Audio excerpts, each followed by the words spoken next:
Bonjour à toutes, bonjour à tous, bienvenue à ce nouveau Good Morning Market. Nous sommes aujourd'hui le jeudi 18 mars 2021. J'espère que vous vous portez bien. Nous sommes au lendemain d'une décision qui a été cruciale, une décision qui était attendue, hein. Et Jérôme Powell, la Réserve fédérale américaine, réussit à entretenir l'appétit pour le risque et à soutenir le marché action avec Wall Street qui termine sur des records pour le Dow Jones et le S&P 500 avec des clôtures respectives de 0,58% et 0,29%.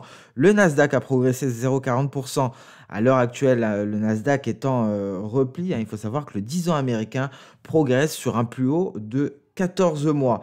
Le Russell 2000, quant à lui, a progressé de 0,73%. Donc concrètement, que s'est-il passé hier? La Réserve fédérale américaine a maintenu son ton dovish et a annoncé qu'elle s'attendait à une nette accélération de l'inflation et de la croissance cette année, mais elle maintiendra ses taux proches de zéro jusqu'à environ 2023. Alors je vous rappelle que nous avions couvert, hein, tout cela, toute cette actualité avec ici un article. D'ailleurs, nous allons nous intéresser à ce tableau. Également, vous retrouverez sur la plateforme les points clés, les points à retenir, hein, de la conférence de presse avec Jérôme Powell et un résumé quotidien ici qui retrace toute la séance. Mais d'abord, on va passer à ce tableau, on va s'y intéresser, c'est important car il y avait des projections économiques. C'est notamment ce qui était attendu, hein. Il faut noter que, notamment selon Jérôme Powell, il est trop tôt pour envisager un tapering, c'est-à-dire une diminution progressive des achats d'obligations par la Réserve fédérale américaine. Et donc la Fed prévoit de maintenir sa politique monétaire actuelle jusqu'à ce que l'inflation dépasse modérément 2%, aux alentours des 2,4%. On la retrouve ici et elle souhaiterait donc ancrer les anticipations d'inflation, les prévisions d'inflation à long terme à 2%. Alors, ce que l'on va noter, ce qui est assez étonnant, on retrouve ici les projections, hein, pour décembre. Et ici, les projections actuelles, hein. Ce qui est frappant, c'est concernant le PIB américain. Une Fed qui prévoit un PIB américain à 6,5% cette année, hein. C'est la meilleure performance depuis 1984. On est largement au-dessus des projections de décembre. C'est même meilleur que l'économie chinoise. Et donc, des anticipations qui sont rehaussées concernant la croissance. Et donc, selon Jérôme Powell, hein, cette remontée du 10 ans américain correspond justement à cette reprise économique. Elle prévoit également, elle a abaissé, ici on retrouve le taux de chômage, unemployment rate, et donc on retrouve le chiffre pour décembre, 5%, et celui qui nous a été communiqué hier, 4,5%. Donc on rabaisse le taux de chômage par rapport à décembre et on maintient les anticipations d'inflation. Et cela, normalement, devrait aboutir à une annonce d'une baisse des taux. Mais non, la Fed ne le fera pas jusqu'à 2023 et entretient donc la hausse du marché action. Donc voilà pour les projections économiques, hein. On le voit, le plus important, elle a beaucoup insisté sur le marché du travail que l'on retrouve ici, le PIB à 6,5% et on retrouve les anticipations d'inflation. Et voici les taux qui resteront inchangés jusqu'à 2023. Voilà pour cette parenthèse, une parenthèse importante et bien entendu, cela a poussé le 10 ans américain en nette hausse et une hausse du 10 ans américain qui a à nouveau favorisé les valeurs cycliques, d'où ces records, hein, du Dow Jones notamment. On a également un record du S&P 500 et l'or qui a gagné du terrain pour aller chercher les 1750 $ l'once après que la Fed et relever justement ses perspectives d'inflation pour 2021, 2022 et 2023. On avait parlé de ce lien lors d'une vidéo il y a 2 semaines de cela, il me semble, entre l'inflation et l'or, mais à court terme, il y a quelque chose qui pèse sur l'or, c'est justement le rendement à 10 ans. Et donc un métal jaune qui devrait rester sous pression face à ce 10 ans américain à un sommet de 14 mois aux alentours de 1,70% à l'heure actuelle, hein. On était très tôt ce matin à 1,68%. Le dollar, lui, s'est replié face au ton dovish de la Réserve fédérale américaine, vu qu'il n'y a pas de hausse de taux avant 2023, ce qui a propulser l'euro-dollar sous résistance à 1,20. Ce sont tous les points que nous allons voir aujourd'hui. Donc voilà, concernant le contexte de marché, j'espère que cela est clair pour vous, les différents points qui ont créé des mouvements. Il y avait un certain attentisme jusqu'à hier soir. C'est exactement ce que l'on attendait et tous les mouvements se sont enclenchés selon les projections économiques de la Réserve fédérale américaine, la décision de ne pas relever les taux jusqu'à 2023. Que nous réserve le calendrier du jour? Alors, ce n'est pas terminé hein, pour les décisions concernant les décisions de banque centrale.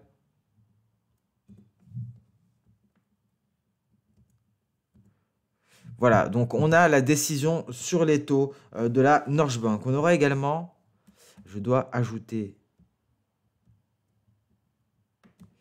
quelques pays pour avoir tout. Voilà. On a également la décision de la Turquie, donc Norges Bank à 11 h, Turquie à midi. Et donc cela, bien entendu, entraînera une volatilité sur le NOK et le TRI. Et on aura la BOE. On aura la BOE ici à 13 h. Hein. C'est le plus attendu par les marchés, cette décision de la BOE. Mais donc volatilité également sur le TRI et sur le NOK. Et à part cela, on retrouvera sur le calendrier économique hein, aux États-Unis, on retrouvera donc les demandes hebdomadaires au chômage, l'indice Philly Fed également à 13h30. On retrouvera également les stocks de gaz naturel et voilà, donc principalement concernant le calendrier économique du jour. Alors il est temps de nous intéresser aux indices car enfin nous sommes sortis de nos ranges hein, pour certains, des records historiques pour d'autres. C'est très beau. Voilà, donc les projections de Soda en direct, c'est très beau. Un objectif atteint, nous avons enfin finalisé cette vague haussière. On pourrait même poursuivre hein, jusqu'au retracement externe à 161,8%. Le DAX en données journalières atteint un objectif. En données intraday, c'est encore plus beau. Ça va nous permettre de voir une chose que, et ça me rappelle hein, ce que l'on avait abordé la dernière fois, on peut avoir deux projections d'Osoda. Et là, on le voit. Une première projection d'Osoda de court terme qui a été atteinte, une seconde de plus long terme qui a été atteinte. Cela, c'est pour vous confirmer qu'il ne faut pas annuler une précédente projection d'Osoda avec une nouvelle, mais on peut bénéficier de mouvements intraday avant que l'on atteigne un objectif de long terme. Ici, on a une projection d'Osoda large, de plus long terme, qui prend en compte une très grande vague. Cette vague, cette grande vague, on pourrait la délimiter en plusieurs petites vagues, ce qui nous donnerait d'autres objectifs de court terme. En voilà une. Certainement, l'objectif était ici. On en retrouve une autre. Mais le plus intéressant, c'est d'incorporer des vagues de long terme pour avoir des objectifs de plus long terme. Donc ça, c'était notre vague de long terme. Ce que l'on avait fait, on était en range. Et très souvent, lorsqu'on sort d'un range, d'un drapeau, d'un canal haussier, il y a une vague majeure. C'est le dernier mouvement. Ici, la vague majeure qui permettait de sortir de ce canal baissier, c'était cette projection d'Osoda. Voilà la vague de court terme qui permettait de sortir du range. Donc oui, on peut aller chercher des projections d'Osoda avant d'atteindre une précédente projection. Mais il faut que la précédente projection soit de long terme.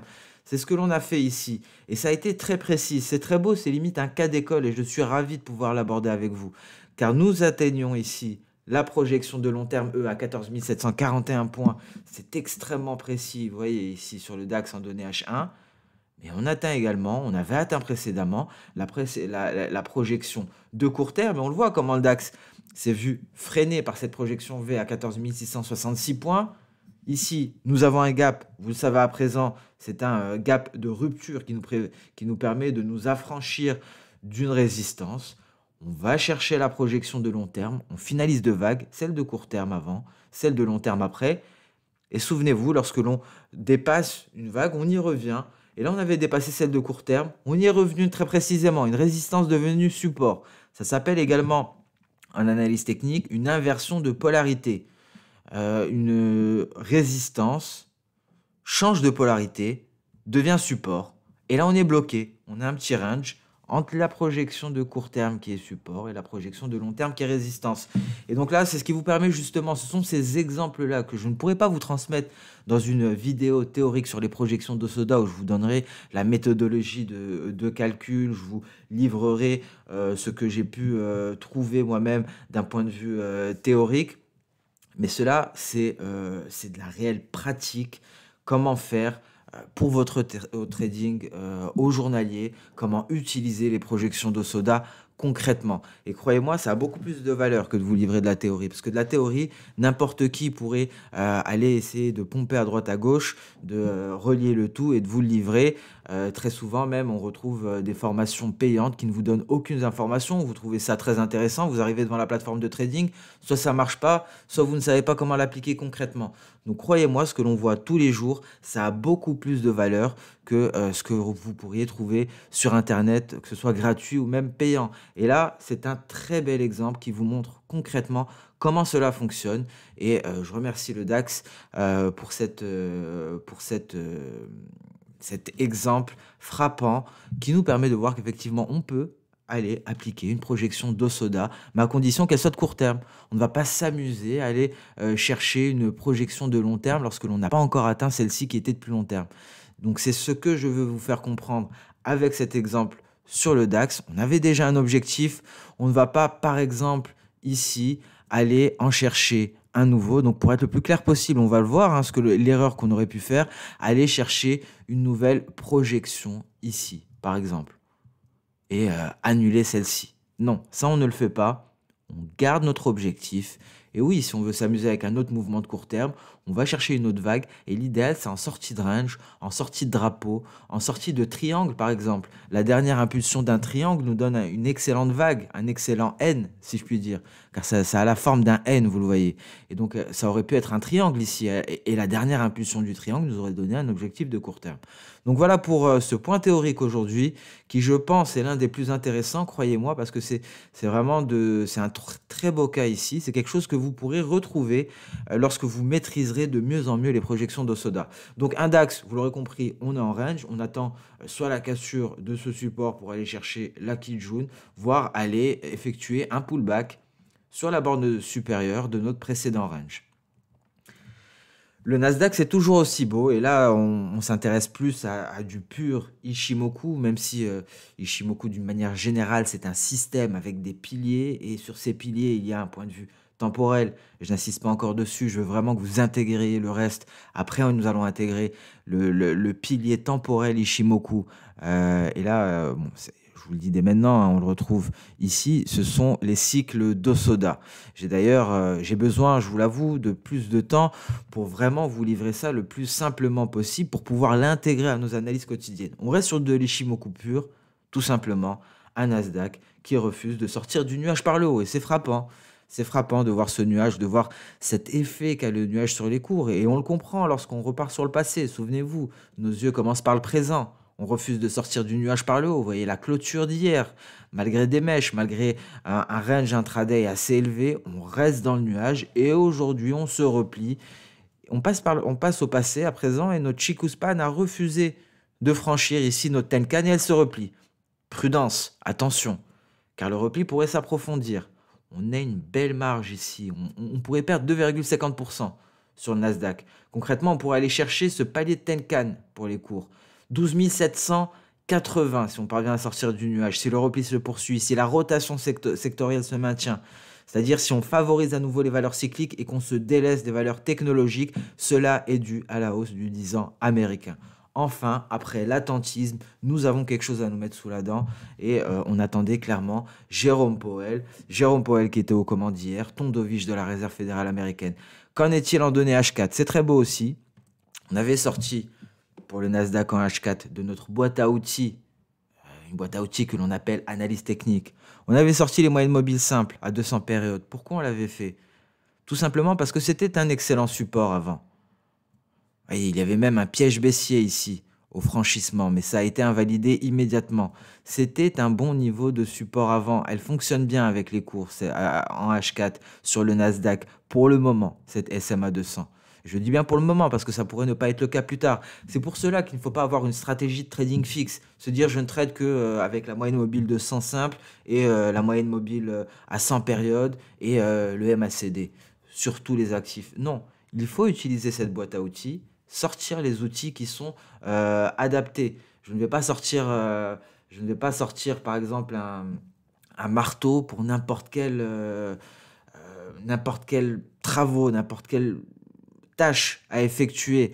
Je vais sortir ce qui est adapté à ce que à un instant T. Et là, effectivement, cet SMA 200 semblait de plus en plus adapté. On le voit ici, c'était un support, ça accompagnait la hausse. Le franchissement a été un signal, on a eu un beau pullback, c'était une résistance.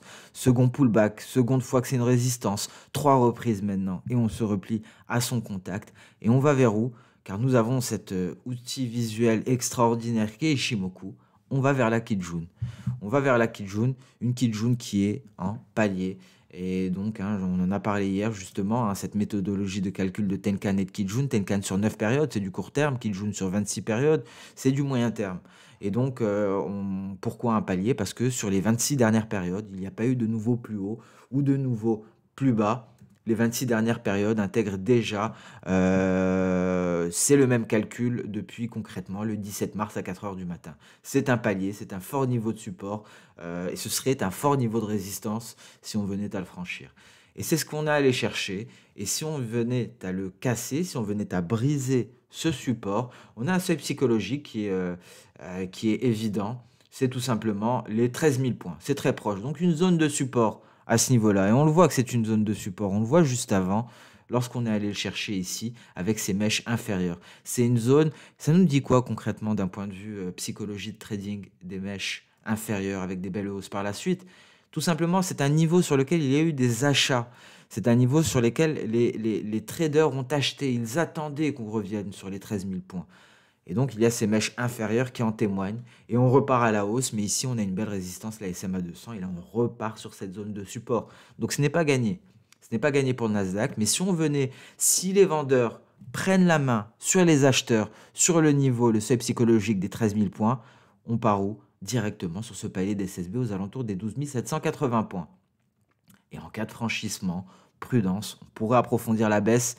Et là, on a un raisonnement triptyque, donc utilisons-le. Et si on repart à la baisse, effectivement, on sort du nuage et on va chercher justement ces niveaux que l'on a abordés en intraday. En données H1, que se passe-t-il? On traverse le nuage, une belle bougie rouge en ce début de session européenne, mais attention tout de même, on pourra avoir une certaine résistance. On va notre Chikou span, donc là j'ai regardé présent, sorti de nuage par le bas, directement mes yeux vont vers la gauche. Chikou span qui va rencontrer le haut de son nuage, qui pourrait refuser dans un temps. On pourrait avoir un rebond ici. Et à ce moment-là, la Chikou span pourrait refuser de s'attaquer à ces bougies-là. Ça correspondrait à un rebond en direction de la SSB. Ça se tient. Et la Chikou span pourrait enfin intégrer le nuage. Donc attention, ce n'est pas gagné. Pourquoi? Parce que notre filtre Ishimoku, je vous rappelle que la Chikou span, la lagging span qui représente les cours à la clôture, 26 périodes dans le passé, c'est notre filtre Ishimoku, c'est elle qui va nous dire si ce signal est bon ou s'il n'est pas bon, si c'est un faux signal. Pour nous le donner, il faut qu'elle n'ait plus d'obstacle en vue. Et le dernier obstacle, c'est le nuage. Donc prudence tout de même sur le très court terme.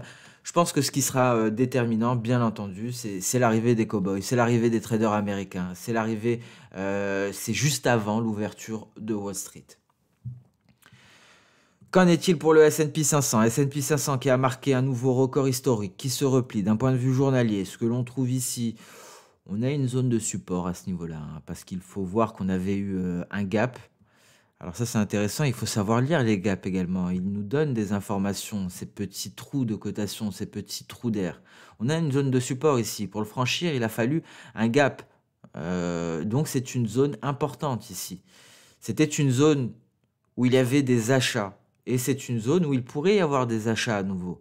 Et c'est une zone, si on la franchit, qui pourrait donc être vecteur d'accélération baissière en direction de la Tenkan. La Tenkan qui est une moyenne de très court terme, 9 périodes. Si on casse la Tenkan, on va vers la moyenne de moyen terme. Moyenne de point haut et point bas. Ce n'est pas une moyenne comme une moyenne mobile. Donc voilà pour les données journalières. Que nous disent les données intraday en H4? On est de retour, on est actuellement sur la Kijun, une Kijun qui correspond plus ou moins à ce niveau de gap que l'on avait donc qualifié de support. Si on venait à la franchir, attention, il n'y a pas grand-chose pour soutenir les cours. On a tout de même une lagging span qui doit s'attaquer à pas mal d'obstacles ici. C'est très beau également sur le S&P 500, cette petite vague de court terme qui a été atteinte avec brio. On a tenté de se hisser au-dessus, incapacité, on le voit ici, et on repart de plus belle à la baisse. On est actuellement en train de s'attaquer à la Kijun, une Kijun qui est en palier. On passe en H1. Que nous donne comme information les H1? Alors ça, le H1, ça nous rappelle un petit peu le Nasdaq en H1. Alors ma vision va d'abord sur le présent. On ne reste pas tourné vers le passé, on s'intéresse d'abord au présent. On sort du nuage par le bas. La Guispan est plus avancée que pour le Nasdaq. Elle a déjà intégré le nuage. Donc prudence. On pourrait valider le signal très prochainement, hein. On revient sur le Nasdaq très rapidement. Je ne veux pas vous embrouiller, mais vous voyez, ici on n'est pas rentré dans le nuage. Alors que sur le S&P 500, on l'a déjà pas mal entamé. On est sur un niveau de support. Quel est ce niveau de support? D'où je l'ai vu, d'où je le vois, c'est un palier d'SSB, c'est un palier de Kijun. C'est un niveau de support. Donc prudence, on attend la sortie de nuage par le bas, on pourrait approfondir la baisse, c'est ce que nous donnent les données H1. Le Dow Jones, un Dow Jones qui s'est hissé, qui a temporisé ici au-dessus de ce retracement externe de Fibonacci à 127,2%. On se replie à l'heure actuelle. C'est un repli quasi généralisé, hein, à Wall Street sur les futurs, hein, attention. Et donc après avoir franchi cette projection de court terme, on est de retour dessus. Ce sera notre support, notre dernier rempart avant un nouveau palier de Kijun 32 718. En données H1, alors la situation est similaire pour le Dow Jones, hein, visiblement H1, vous le voyez. Il n'y a pas de traversée de nuage, il y a seulement la traversée de la Kijun en palier, reste ce support, on en est loin. La lagging span a de gros obstacles, hein. C'est un cluster d'obstacles ici, car c'est composé d'un palier de Kijun, de chandeliers japonais, de la Tenkan, et ensuite il faudra s'affranchir du nuage. Le Russell 2000, gros repli également, on avait réussi, et il n'y a que la réserve fédérale américaine qui a permis ici de nous affranchir de ce gros, de s'éloigner de ce niveau-là, les 2300 points, on a beaucoup insisté là-dessus. Et c'est le niveau que l'on pourrait aller chercher si l'on venait franchir la Tenkan. C'est aussi simple que cela. Qu'en est-il du Bitcoin? Le Bitcoin qui a profité, hein, de cette hausse des indices américains. On a franchi la Tenkan en données journalières. D'un point de vue intraday, c'est très intéressant. Et c'est un moment, encore une fois, crucial, hein. Ça va dépendre, je pense, de l'arrivée des Américains ici. Soit on arrive à sauvegarder notre support qui sera le nuage. Au pire des cas, on approfondit jusqu'à 57 300. Et c'était ce franchissement de 57 300 qui était un signal de reprise haussière, hein, ce qui nous a permis de sortir du nuage par le haut. Et donc, on peut envisager à présent des perspectives haussières pour le Bitcoin. À voir lorsque les Américains seront là. En tout cas, les actifs risqués ont progressé. On revient, c'est un retour sur support. Le support, c'est notre nuage, mais ici, c'est beau et on pourrait repartir de plus belle vers de nouveaux records éventuellement. Donc, un scénario haussier qui semble se confirmer parce qu'ici, ce qu'il faut savoir, si on était passé en dessous des 52 000 $, dans ce cas-là, ce serait un réel signal de baisse. Et je pense à Fred qui m'avait posé la question, est-ce que justement l'Inde, ce qu'a annoncé l'Inde en début de semaine, ça remet en cause, la tendance haussière sur le Bitcoin, une tendance qui est indiscutablement haussière? Je répondais que non. Pour le moment, la tendance haussière n'est pas en péril, hein. On atteste les données journalières. On avait simplement franchi notre Tenkan. On avait encore notre Kijun à 52 096 $ à franchir. Et donc ici, concrètement, d'un point de vue intraday, on aurait pu approfondir la baisse, revenir sur ce point bas éventuellement à 43 300. Si et seulement si on était sorti du nuage par le bas et on avait franchi les 52 000 $. On en est bien loin. Le scénario haussier a été renforcé depuis qu'on a franchi les 57 300 $. Donc on penche vers une hausse à présent. On est bien loin de ce niveau de support qui aurait pu être cassé, qui aurait pu permettre d'approfondir la baisse à 43 300 $. Et même si on avait baissé jusqu'à 43 300 $, ça correspondrait plus ou moins à ce bas de nuage journalier. Donc ça aurait pu tenir encore à ce moment-là. Car seule une clôture en dessous du nuage nous aurait permis d'envisager un déséquilibre baissier. Et en hebdomadaire, on est bien loin encore, hein, d'envisager des... Et vous voyez, les 45 000 $, ici, ce sont les 43 490. Donc ça se retrouve. C'est-à-dire que notre Tenkan, en hebdo, correspond plus ou moins à notre bas de nuage journalier et ce niveau au-dessus des 43 000 $ correspond plus ou moins à cette zone de support ici. Donc tout se retrouve en triptyque sur le Bitcoin. Et c'est seulement le franchissement d'un point de vue long terme de ce niveau qui aurait donné une alerte baissière. En direction de quoi? En direction de notre Kijun. Donc des 35 000 $. On en est loin. D'un point de vue RSI, parce que nous en avons parlé, il y a une divergence de long terme en hebdomadaire. Et là, le vrai signal nous serait donné si on passe sous les 70. 70, c'est un support pour le moment. Donc voilà le Bitcoin sur 3 unités de temps. On avait un niveau de support très important que l'on retrouvait, que ce soit sur l'hebdomadaire, je le rappelle, l'hebdomadaire c'est plus ou moins ma Tenkan, sur le journalier c'est le bas de mon nuage, et sur l'intraday c'est ce creux, 43 000 $ que l'on retrouve ici à ce niveau-là. Donc pour renforcer mes propos, ma réponse à la question de Fred d'il y a 2 jours, ça ne remettait pas en péril la tendance haussière. Pour le moment, scénario haussier qui s'enclenche, attention à ce pullback, peut-être pullback à 57 300, peut-être qu'on va simplement refuser d'intégrer le nuage et repartir de plus belle, mais en tout cas pour le moment le scénario haussier est clairement d'actualité avec éventuellement des records historiques. Attention, si on réintègre les 57 300, on revient à l'équilibre. C'est pas moi qui le dis, c'est Ishimoku parce que cela voudrait dire qu'on réintègre le nuage. Donc voilà, et c'est vraiment l'importance de ces triptyques, 3 unités de temps. On a une réelle vision et on voit des niveaux qui concordent sur les 3 unités de temps. J'ai pris plus le temps aujourd'hui sur les indices et le Bitcoin. Ici, on a du mal à réintégrer, on a du mal à franchir la Kijun. Concrètement, ce qu'a fait le Bitcoin, casser sa Kijun en palier, l'Ether n'est pas parvenu. Donc l'Ether est plus faible et il reste dans le nuage, lui. On voit la différence des différentes des setups Ishimoku, des configurations Ishimoku. Lorsque sur le Bitcoin, on effectue un pullback en direction éventuellement de ce palier de Kijun. Sur l'Ether, non, on ne l'a jamais franchi et on n'est pratiquement jamais sorti du nuage. On a essayé, ça a été rejeté par le marché et c'est la Tenkan que l'on va chercher.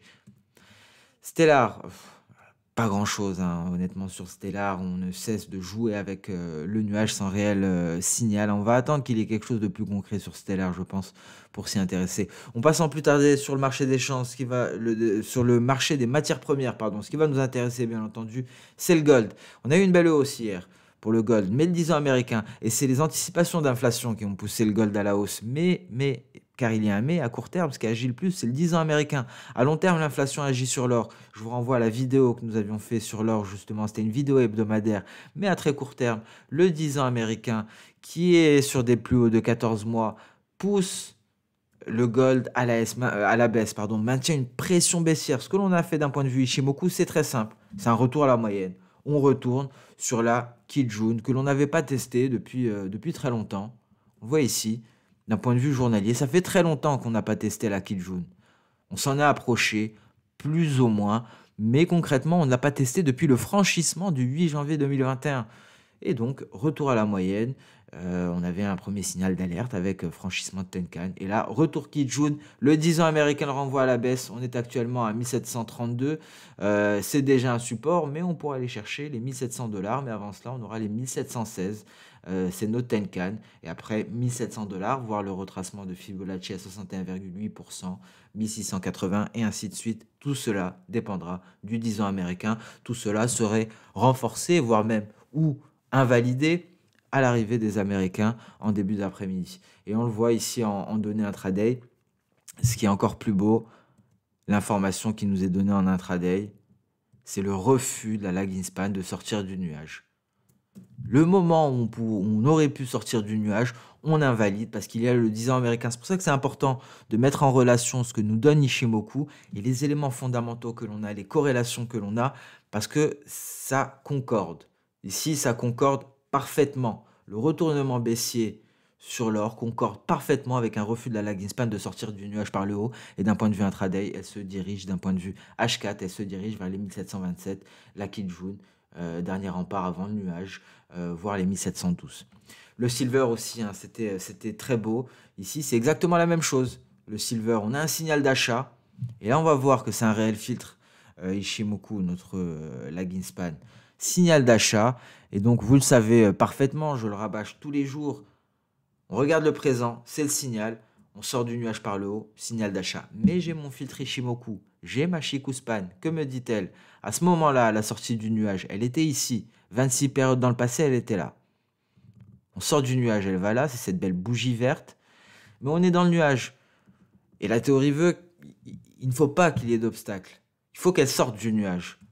Mon filtre Ishimoku, la Chikuspan, me dit attention, c'était un faux signal, ce n'était pas un bon signal d'achat. Et on repart à la baisse. On est en train de retracer cette bougie. On pourrait aller chercher ici soit la Kijun, soit cette moyenne mobile à 50 périodes, moyenne mobile exponentielle, qui fonctionne plutôt bien sur l'argent. C'est pour ça que je l'ai ajouté. On le voit ici, c'était un beau niveau de résistance, un niveau de support qui a maintenu les cours. Le support de dernier recours, c'était notre nuage.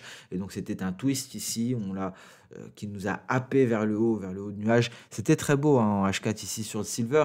Et donc, plus récemment, la sortie de nuage coïncidait avec le franchissement de cette EMA 50 et on revient à la baisse.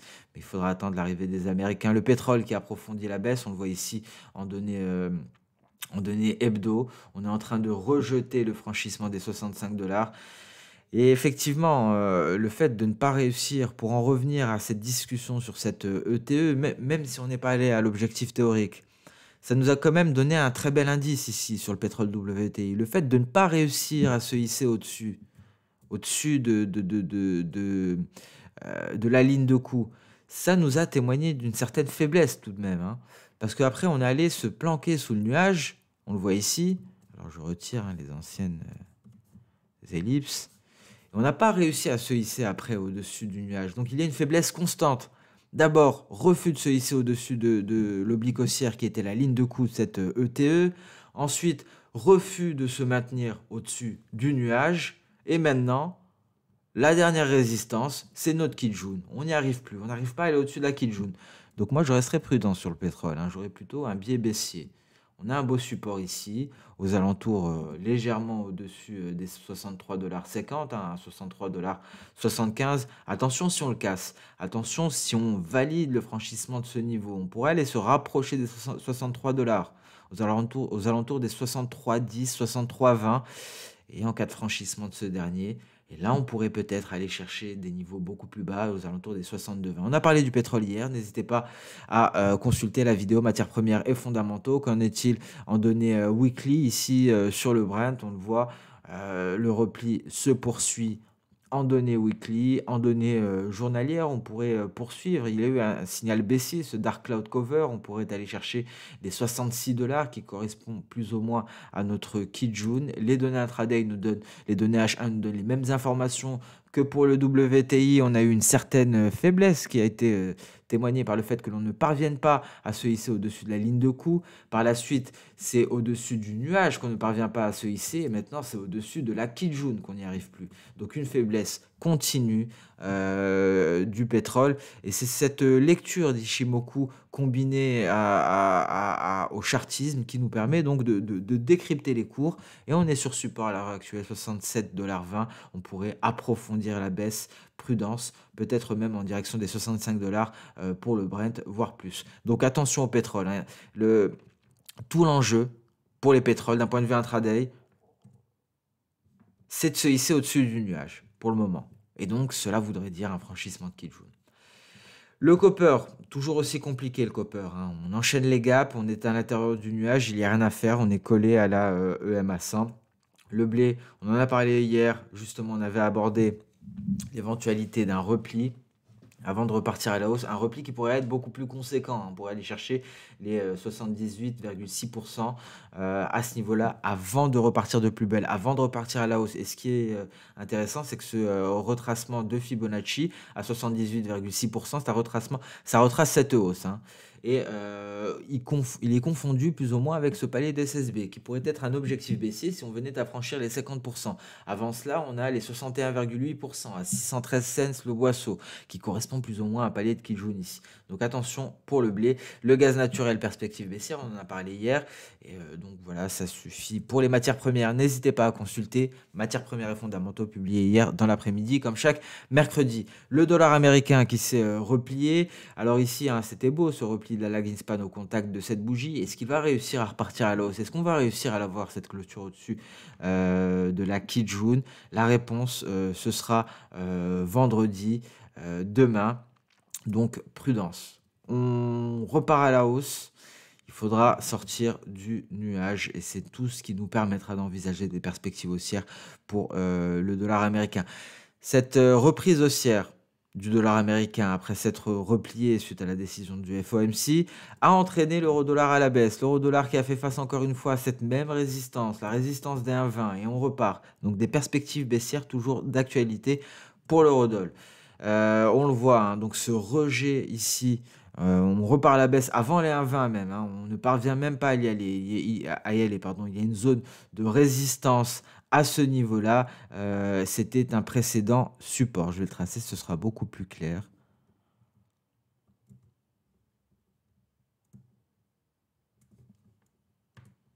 Même d'un point de vue visuel, on a beaucoup d'informations, hein, sans Ishimoku. On le voit ici, c'est un support très précis. Inversion de polarité encore une fois. Ça devient une résistance. D'un point de vue intraday, il faudra tout simplement passer sous le nuage, donc passer sous ce niveau de support pour envisager des perspectives baissières. L'AUD-USD, c'est très beau ce que nous a fait l'AUD hier. Il a eu de bons chiffres. Alors je reviens sur le calendrier. De très bons chiffres publiés concernant le marché de l'emploi en Australie. Cela nous permet à l'AUD de progresser fortement. Malheureusement, cette progression est freinée par le dollar américain. Donc sur l'AUD USD, on a tout de même eu un franchissement de cette zone de résistance qui est marquée par le retracement de Fibonacci à 23,6%. Est-ce qu'on va réussir à s'installer au-dessus pour repartir à la hausse? En tout cas ici, vous voyez comme c'est un très très beau support. Cette moyenne mobile à 50 périodes, moyenne mobile exponentielle. C'est pour ça que j'utilise les moyennes mobiles. C'est un niveau de support et de résistance additionnel qui vient des fois confirmer des signaux qui vous sont donnés par d'autres moyens. Ce bon chiffre en provenance d'Australie, on le voit surtout sur l'AUD NZD avec cette belle hausse.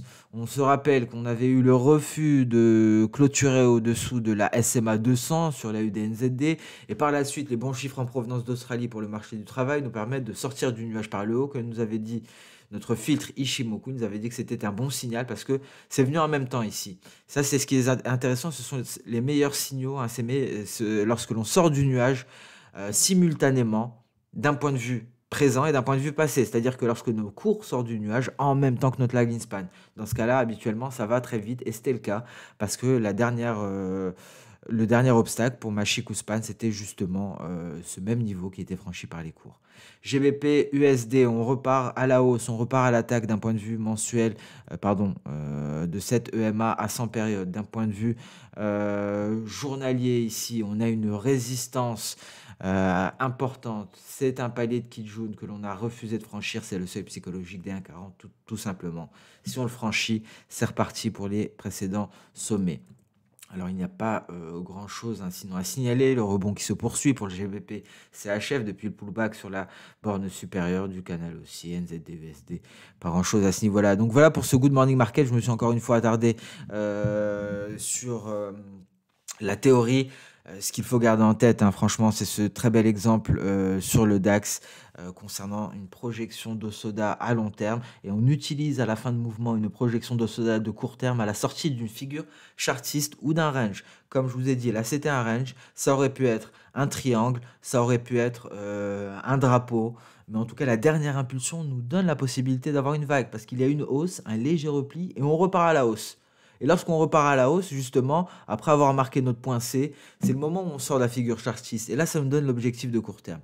Donc sur ce, on met un terme à ce Good Morning Market. Merci à toutes et à tous pour votre fidélité. Merci à toutes et à tous pour votre engagement en commentaire. Hein. Donc c'est cette interaction qui me fait plaisir et ça nous permet donc parfois de débattre.